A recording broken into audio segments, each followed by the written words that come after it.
This is SelfWork, and I'm Dr. Margaret Rutherford. At SelfWork, we'll discuss psychological and emotional issues common in today's world and what to do about them. I'm Dr. Margaret, and SelfWork is a podcast dedicated to you taking just a few minutes today for your own self-work. Welcome back to SelfWork. I'm Dr. Margaret Rutherford, a clinical psychologist here in Fayetteville, Arkansas, and I'm so glad you're here. Today, we have two things happening that are fresh and exciting on SelfWork. The first is announcing a new sponsor, Athletic Greens. I'm truly thrilled about their presence here because of what their product has done for my own health and well-being. So before we get to our conversation with our guest author for today, let me share with you what this very special product is offering to SelfWork listeners.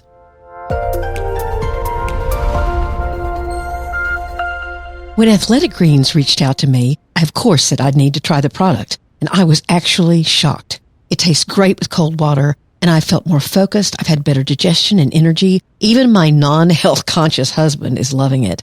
Let me give you some facts. They call it a life-changing nutritional habit. To me, it's like giving yourself a gift every morning. It contains 75 vitamins, minerals, whole food-sourced ingredients, including probiotics and something called adaptogens. It fits all kinds of diets and has less than 1 gram of sugar, and it's easy. 1 scoop in the morning, and you can do away with so many of those other expensive supplements that you swallow every night. And because I said a fervent yes to their sponsorship, you can visit athleticgreens.com/selfwork. And along with the product, you'll receive a free year supply of vitamin D3, and most of us are deficient, and K2 in 1 tiny drop, as well as 5 convenient travel packs. Again, go to athleticgreens.com/selfwork and experience it yourself. You know, I always focus on what you can do about it, and Athletic Greens fits the bill.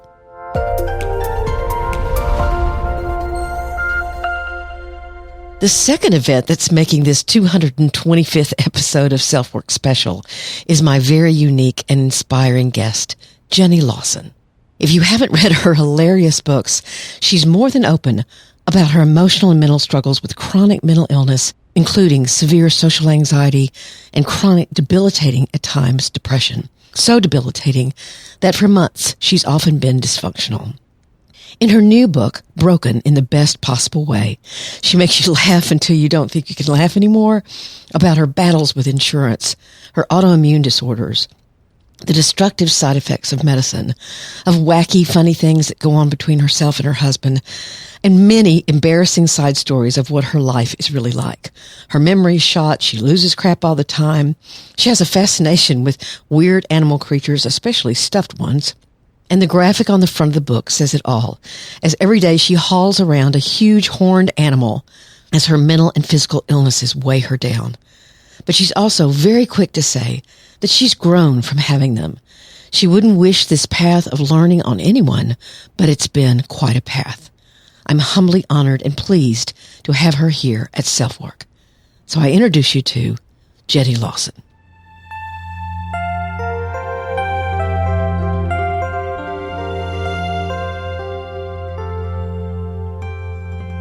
Hey, Jenny. How are you? I am doing so great. I've been waiting a long time to meet you, actually. So I am thrilled. Nice. So, you know, I know you probably don't have a lot of time, but what I like to do with people is I'm a psychologist and a therapist, and I like to read your book from cover to cover, which I did this weekend. And I pick out quotes that kind of say, I don't know, they just catch my eye about something I might like to ask you about. So, okay, the first one that I was really so struck by, this book seemed to me to be a little more that you were reaching out more to people in a really intimate way. I don't know if that was pandemic oriented or something, because I'll say something about your quotes. First, there was something when you were talking about your memory issues.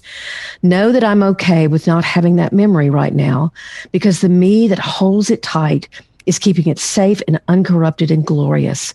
And she loves you, and I do too. It was just so beautiful. And then the second one really struck me. Right now, as you read this, you are alone, you gorgeous solitary creature, but I am with you. We share this paragraph and these words. And even if you don't agree with me, you are listening and we have connected in small and large ways. And in that way, we are not alone. We are together. So was that a special focus of this book, or am I off track? No, it really was, because I had a lot of issues with isolation in the last 5 years. And I think like a lot of people can really deal with that now in the last year. But mine started a little earlier, just because I was dealing a lot with agoraphobia and, yes, just a lot of anxiety that kind of made me feel isolated even when I was surrounded by people. And so I think, a lot of this book was me just reaching out in the only way that I could. It was remarkable. I mean, I'd be reading along and then all of a sudden here would come these words that were very intentionally meant to pull, I felt like, to pull the reader into a world where you said, hey, listen, I get you. And I love you. I mean, it was this direct outpouring of caring. If you wanted it to come across, it came across. Oh, well, that is really nice. I'm very, very lucky in that I have a really wonderful community of people on the internet where whenever I feel very, very alone, I go on Twitter and be like, someone tell me that I'm going to get through this. Someone tell me that that this is going to pass, because I know it is. I know depression lies, but I just need someone else to say it out loud. And there are always people who respond, even if it is often 3:00 in the morning when, my mind is quiet and everything is a mess. And so I wanted this book to be very much like the help that my community has given to me, to make me feel like even when I'm most alone, that's actually probably when I'm least alone, because we all feel so incredibly alone. Yeah, I guess you're both the giver and the receiver of that, then, it feels like to you. So that's really a wonderful place to be. And again, I think that's very much a product of your own transparency, and people feel, that you say, yes, sometimes I need help too. And then they're ready to give it because you've given so much of yourself. I love all the funny stories you tell about yourself. I also, my husband and son kid me about I fall so much that they have a rating system. It's like at the Olympics, and they go, that was a 7.8. Come on, you can do better. It's just amazing. And tell the things about the losing one shoe. I mean, just fill our listeners in on a little bit of that, because that was great. So there's an entire chapter all about the times where I have lost a shoe while wearing them. And you'd think there wouldn't be enough for a chapter, but in fact there are. Because I have rheumatoid arthritis, one of my feet will sort of like swell, and then they'll go back down, and then they'll swell, and then they'll go back down. So my shoes never completely fit right. And so there's this constant thing of me walking out of shoes, and quite often I walk out of them while I'm in an elevator, and then the elevator goes up, and then I don't see my shoe again, and I have to go search for it. And it's funny because there are all these just ridiculous stories as they're happening to me. I'm like, this is mortifying, it was embarrassing, and my husband is like, what is wrong with you? But then those end up being the stories that people can relate to, even if they can't relate, because that is ridiculous, but they can relate to this idea that, like, I was mortified, this is ridiculous, but if you can find a way to laugh at it, it makes it so much better. And actually, it was funny. So the first chapter is about memory loss and confusion and all of that. And I think all in your head, I think you call it. Yes, exactly. One of the most interesting stories that isn't included in the book is the fact that I kept thinking, like, I should write this chapter about all the ways that I've lost my shoes while still wearing them. And I was working on it in my head, and I finally kind of came up with, like, I was like, oh, I'm going to, list form, and I start working on it, and I get about halfway done, and I'm like, why does this feel familiar? And I go and I look, and I had already started writing the exact same chapter several months before, completely forgotten, and had written it in a completely different way. Like, one was chronological and one was list form. And so I had to go and take these two chapters and sort of like go like, okay, well, what's the best sentence from here? And but it was I was like, okay, honestly, how is that even possible that I wrote this chapter twice? That's funny. Well, it's just, I don't know, doubly good or something. But, as you were talking, Jenny, I was kind of wondering to myself, sometimes I have people who know they can be real resilient, and they come across as really resilient to other people. And they'll look at me and say, I get tired of being considered resilient. Do you ever get tired of that? I don't get tired of being considered resilient, because I never feel resilient. It's never something that I relate to. I think it would be different if it was something where I was making a choice, like a conscious effort to battle something. But really all I'm doing is just sharing what's going on with my life. And it can be, really hard and exhausting. That was really. I feel like I don't have. Yeah, I feel like I don't have a choice, because this is the way that I communicate. Because I'm such an introvert. This is the only way that I can get out the thoughts that are in my head. So I feel very lucky and privileged that people continue to listen to me, even though every time I write something, I'm like, oh, nobody's going to like this. This is awful. And I know some of that is, depression and anxiety and imposter syndrome. But I think everybody sort of deals with that same idea of like, I'm not good enough. And it can make it an even larger feeling of cognitive dissonance when people are like, you're amazing and you're so funny. And I'm like, I'm so depressed right now. Like, you don't even know. Like, I barely got up to take a shower. And so, I think that's important to keep in mind, that you only see this tiny little percentage. So like, this book took me 5 years to write. So I do think, it's really funny, and people say it's really funny and great. But at the same time, like, there were wide, months in between where I'm like, all I can do is just breathe and survive and wait until my brain comes back around again and is funny. Wow. My head is saying like, you'll never be funny again. You'll never write again. You'll never have creativity. So learning how to remind myself that depression lies even when I'm in the middle of those lies has been a constant battle that's not fun. No, it's not fun. Chronic mental illness has absolutely no fun about it. I mean, it takes such the resilience it takes. I love, Andrew Solomon's quote, the opposite of depression isn't happiness, it's vitality.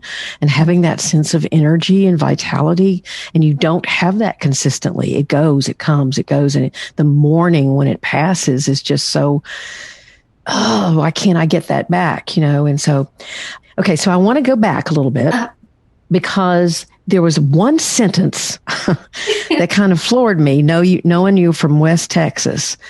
You said, and you were struggling with anxiety as a kid, which again says how long you've been dealing with all this. Mm-hmm.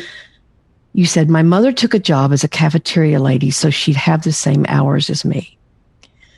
And what I was so struck by was that, again, more typical or more stereotypically typical perhaps would be, come on, Jenny, and it seemed that your mother, I don't know if your father as well, seemed particularly sensitive to you. Is that true? That sentence seems to say it is. Yes. Yeah. My dad has dealt with mental illness for most his life as well. But I didn't really know that growing up because when I was growing up, it was something that you would kind of hide and you weren't supposed to be out about it. And so I think that she understood more than she thought, just because she understood what my dad had been, had gone through. And then I think a part of it was, poor thing, she just really kind of had no choice, because I was so violently sick when I was, when I had this separation anxiety where, she would be like, okay, well, I can't really get a job anywhere else because you're throwing up all the time and I have to come get you. It was very nice about it. But yeah, there was still always that in the back of my mind of like, why can't I just be like my sister? My sister can go to slumber parties and she can go, on vacation with my grandparents, and she can leave the house and go to school and just do the things that normal people don't even think twice about, the energy that it takes. So, yeah. Well, I mean, again, sort of talking about the chronicity, I mean, that started really early on for you. And it's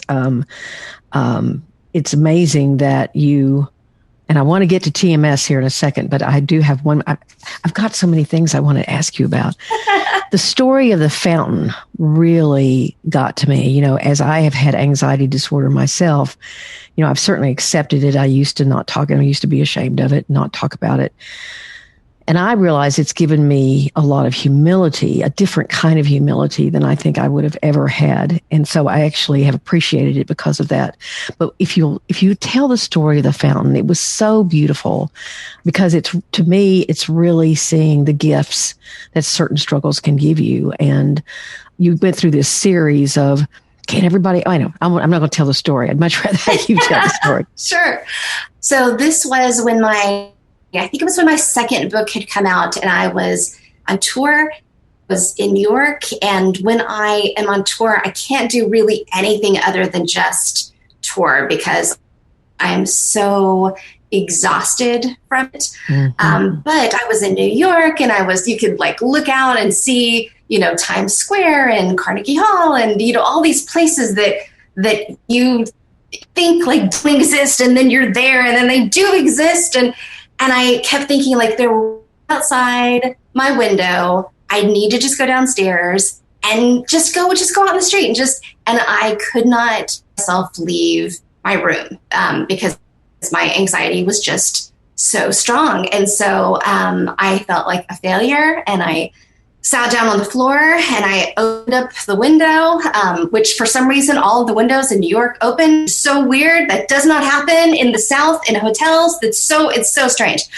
But I opened up the window and I was like, at least this makes me feel like I'm kind of, there. I can feel the breeze and I can hear the people. Then I looked down and there was this fountain, and it looks like a dandelion, and each one of the dandelion, it kind of sprays off, and I looked, and the water was creating this rainbow fire, this prism of just beautiful rainbow mist, and I'd never seen anything like it before. And I looked to see if the other people down on the street were seeing the same thing, because it was so amazing. I grabbed my camera and I was taking pictures of it, and everybody kept walking by like it was nothing. And I just thought, well, maybe they're just so used to it.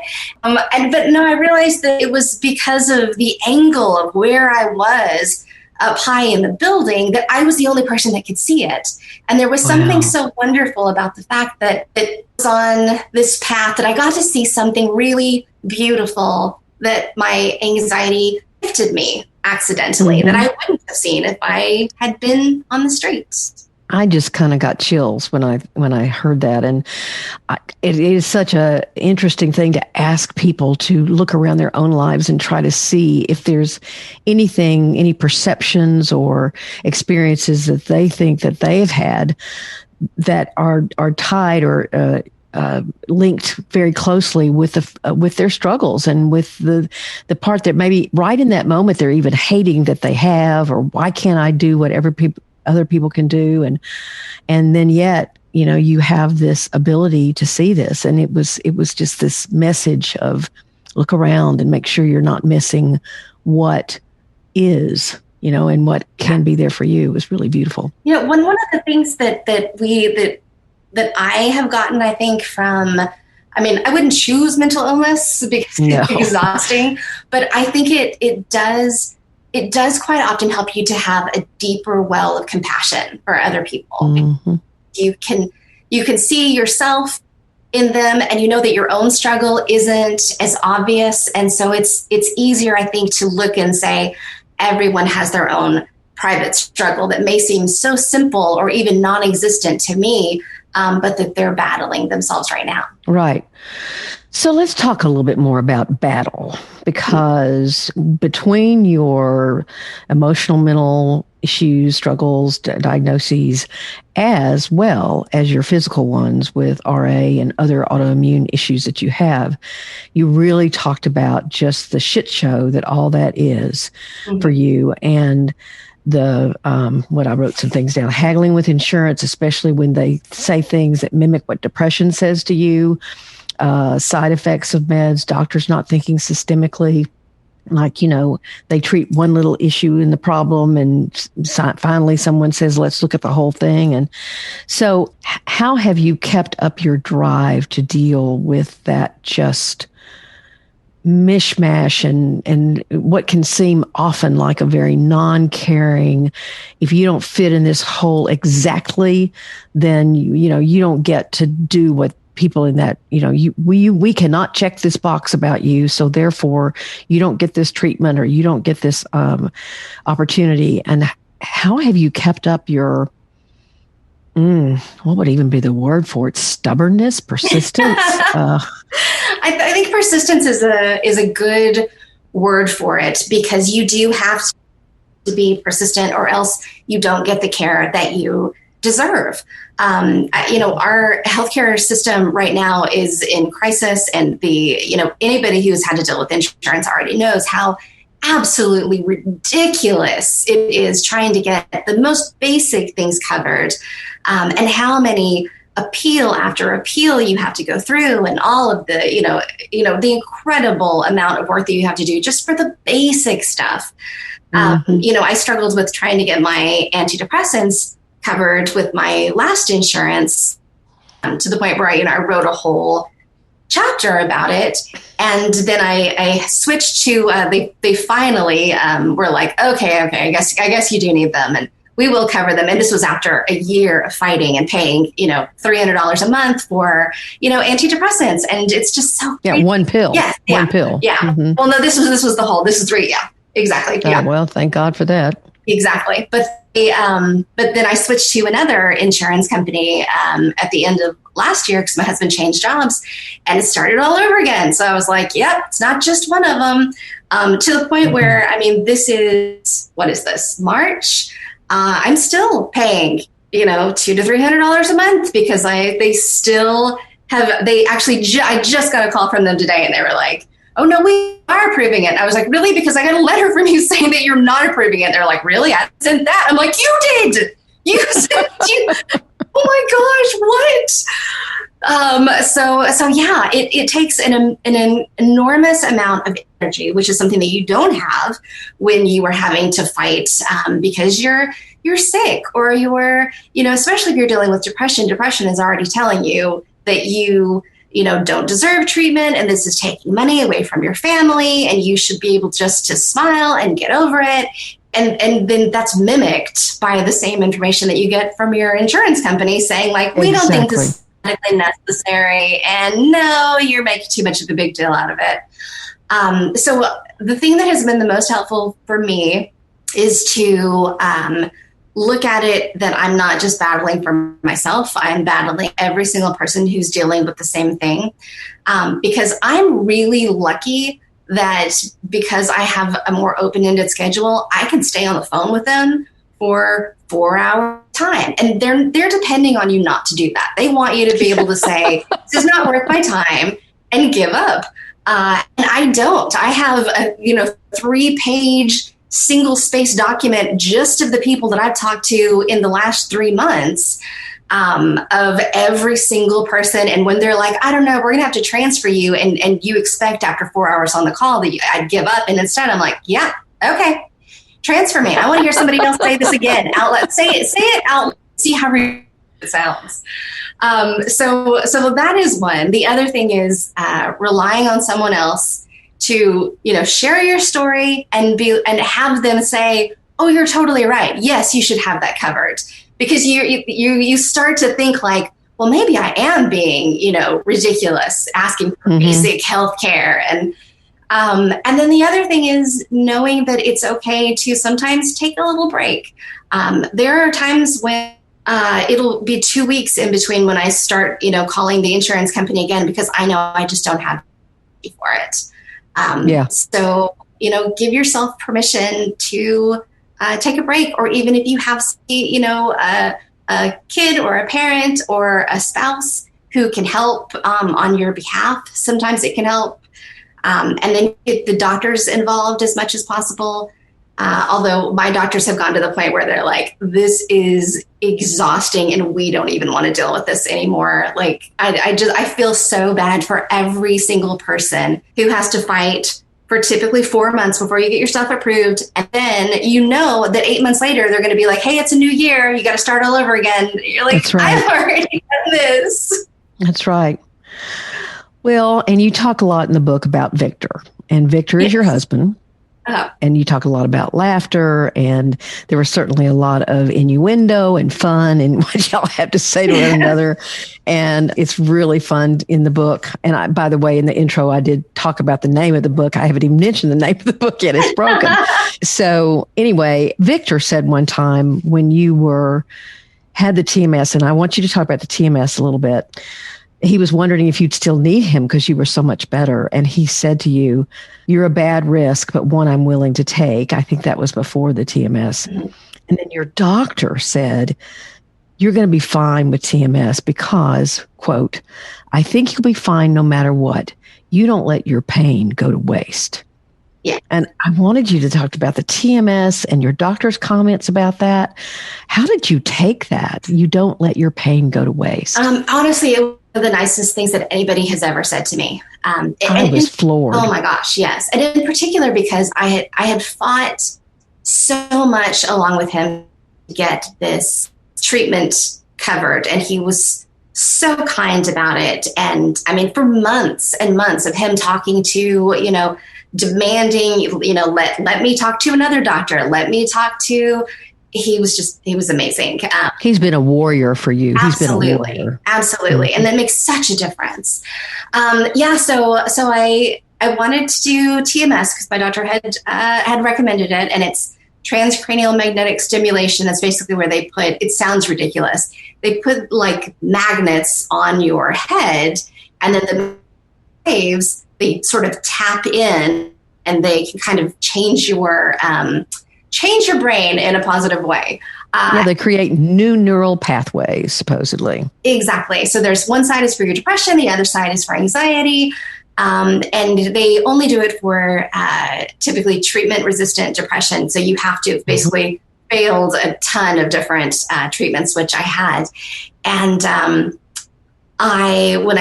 when I finally had it done, which like a third of the people that get it, they don't have any reaction at all. A third of the people have some reaction, and a third go into complete remission, which I can't even imagine what that would be like.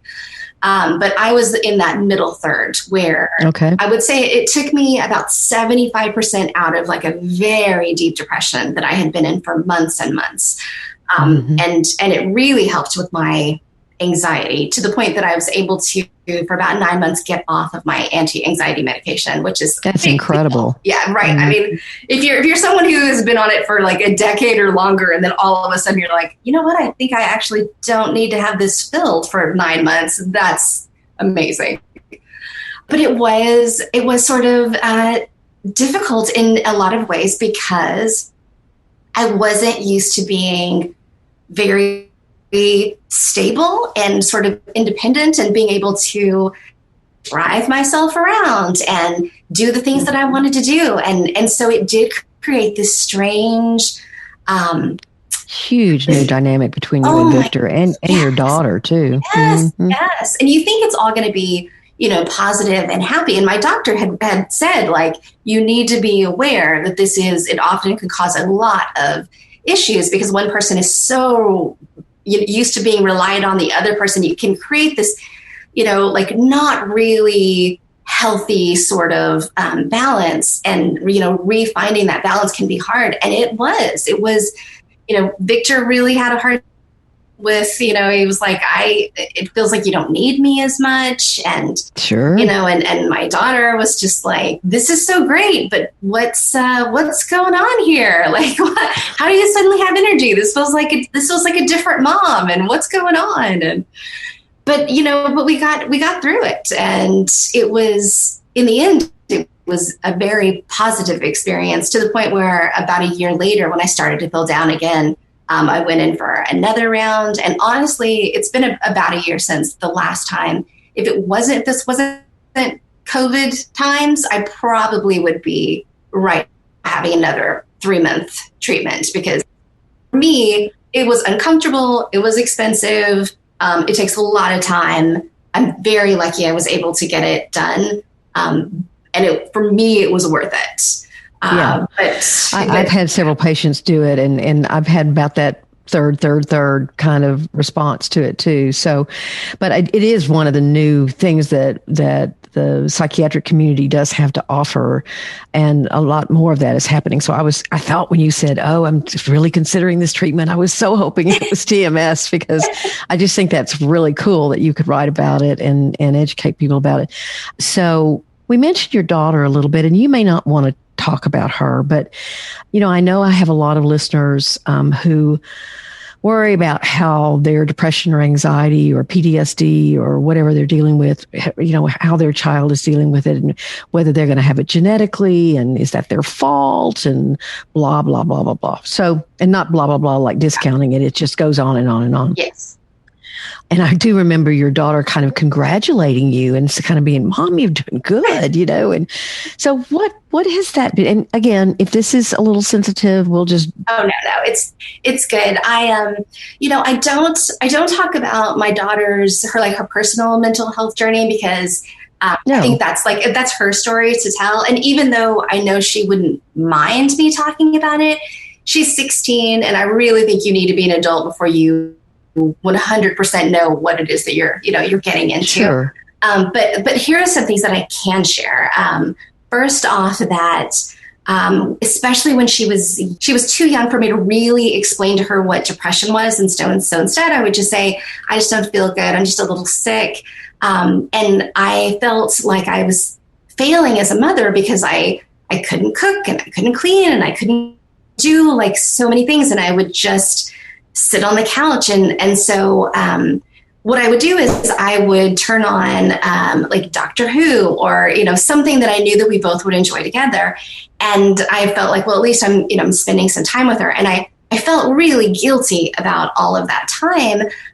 But then as she got older, and she was old enough that I was starting to be her like what mental health is and what depression is, and this is how it affects me. And she didn't have any of these memories of like, oh, my mom was a slug on the couch. Instead, she had these memories of spending time with her, of like, watching Doctor Who. Exactly.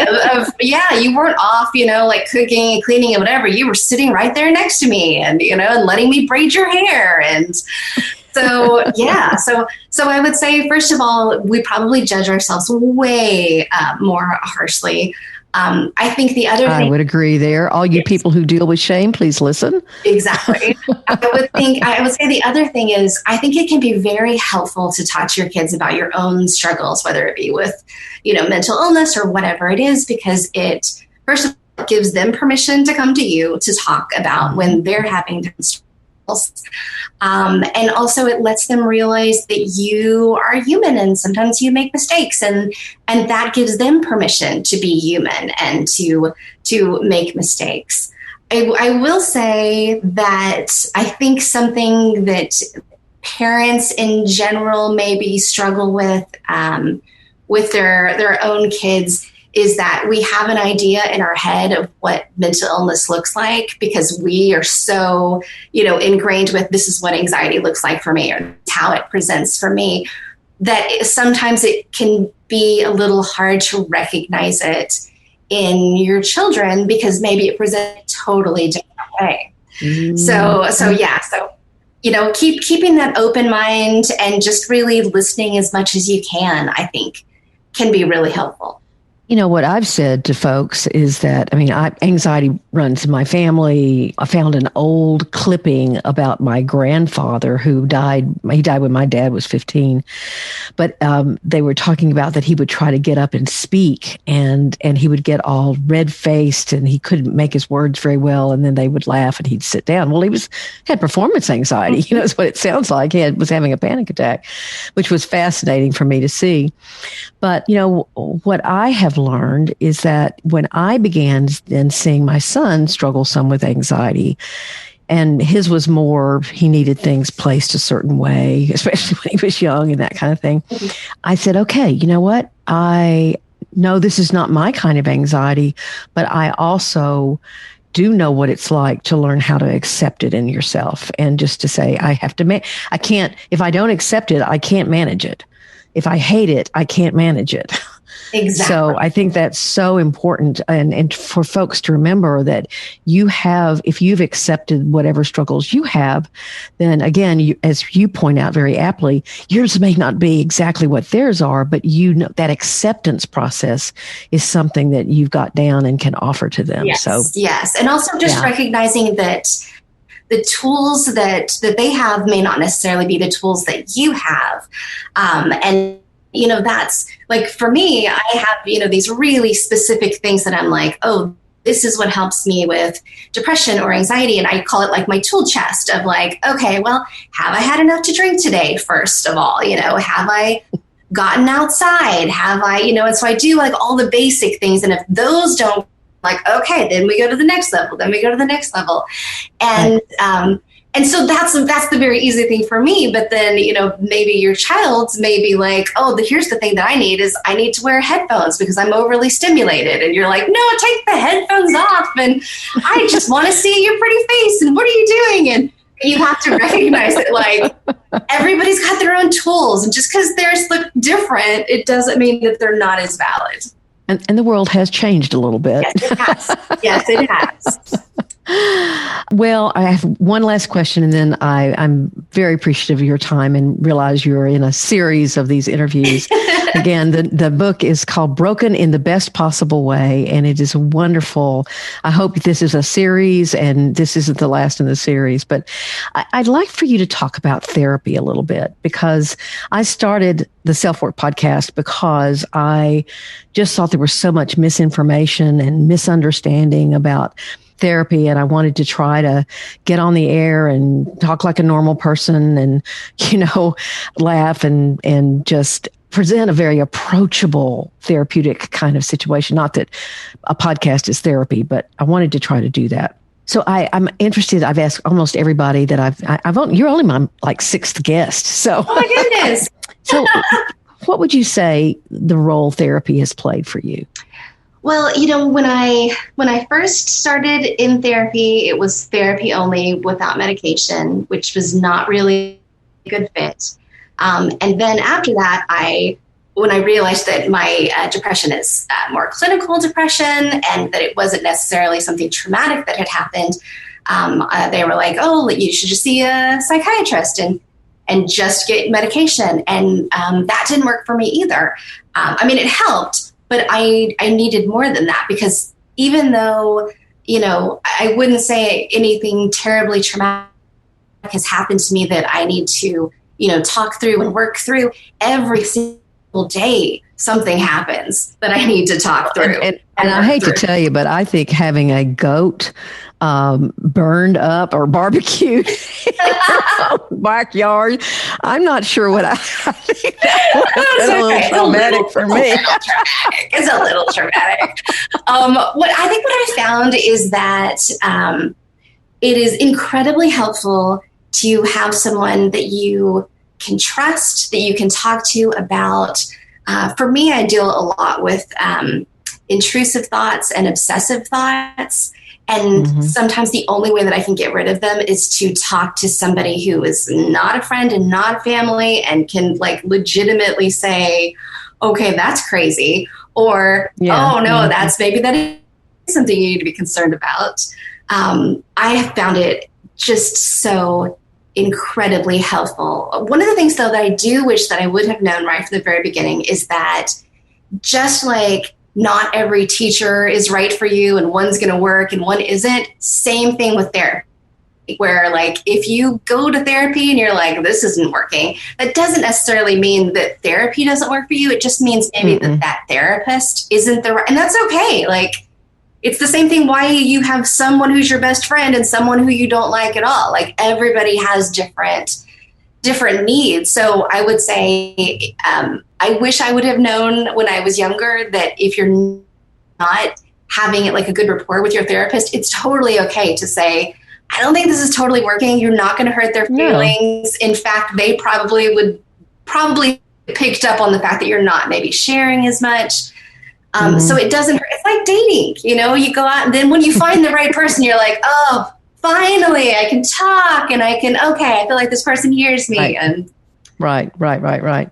Yes, I'm not everybody's cup of tea, and I don't think any therapist is. So that's a very helpful thing to say. I've had some really bad therapy, and I've had some good therapy, and so I've had some excellent therapy, in fact, and that's why I'm a therapist. That's why I'm a psychologist, because it really changed my life. So now you've opened a bookstore. Yes, that's exciting. I was like, let's see. What's a way to make money? Open an independent bookstore in the middle of a pandemic. It's so, we literally, I'm pretty sure we're probably the longest running bookstore that has never opened its doors to customers. We've been open for longer than a year and still nobody can come in. But oh God. The good thing though is that we have a really good community, and so we have tons of people who order off the website and they do curbside. And then I started this book club called the Fantastic Strangelings Book Club, where once a month I pick a book that I think is not going to get enough attention, and we all read it together. And we have like thousands of members now, and they are sustaining us and paying for the rents and for our employees and I feel so lucky to have this beautiful one store that no one has ever been to, but it's still supported. Well, that's wonderful to hear. That is really great. And I'm sure those authors really, really appreciate that too, because having published a book back in late 2019 myself, I know those fears. Nobody will read it. So anyway. Yes, it's so hard. It's so hard. And you put it out in the world and you don't know. And the publishers are afraid to, should we put it out? Let's not print too many. And then there's not enough. And then, yeah, it's a scary time to be an author. So it's a scary time to be anybody, I guess, really. I think so. Well, I want to thank you so very much again. I've been looking forward to this. Y'all contacted me maybe a couple of weeks ago and I was like, I'm getting on this. Yes. And when does your book come out? Is April, it maybe? It's April, I think, or maybe the 5th. I don't remember. I should know that. Okay. So thank you, and be well. And I'm so glad that you share what you do. It is very, very meaningful. Lori Gottlieb, I noticed on the cover, said about you that she feels like, you are a clinician, a fellow clinician.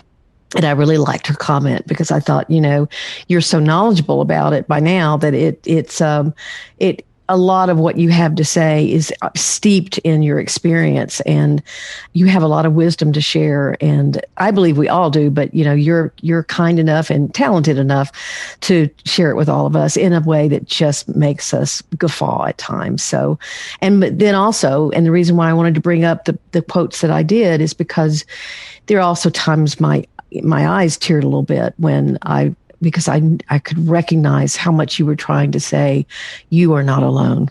And that is such an important message to people. Yes. Well, thank you so much. Thank you so very much. All right. Thanks so much. Have a good one. You're welcome. You too. Bye-bye.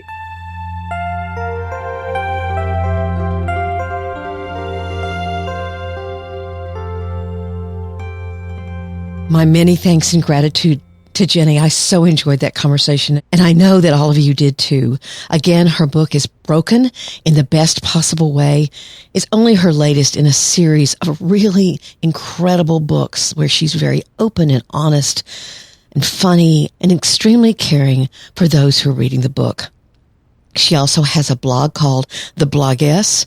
She has a book club that she said something about. I'm sure it's on The Bloggess, and I sure hope you check her out. Thanks to those of you who've left ratings and reviews on Amazon for my own book, Perfectly Hidden Depression. I have to say I got an email today, very early this morning, from a woman who's extremely successful. She comes from a line of very successful women, but she told me that she's miserable, she's lonely, accomplishment has brought her nothing. She's tired of deflecting and controlling. She's actually grown more and more depressed, sought treatment finally, but that's when she found Perfectly Hidden Depression. And I don't say this out of pride. I say it to reach those of you who may be in her boat. She said to me, "Your book is saving my life." So please, if you're like her, if all you do is deflect and control, then perhaps Perfectly Hidden Depression is for you or for someone you love. You can reach me at drmargaretrutherford.com. You can email me at askdrmargaret@drmargaretrutherford.com. Please join me in my Facebook group at facebook.com/groups/selfwork. And if you subscribe on my website, you'll receive a weekly newsletter, which is a great way of just keeping up with what I'm doing or things that I think you might be interested in. Again, my gratitude to all of you for listening. Please take very good care. I'm Dr. Margaret, and this has been SelfWork.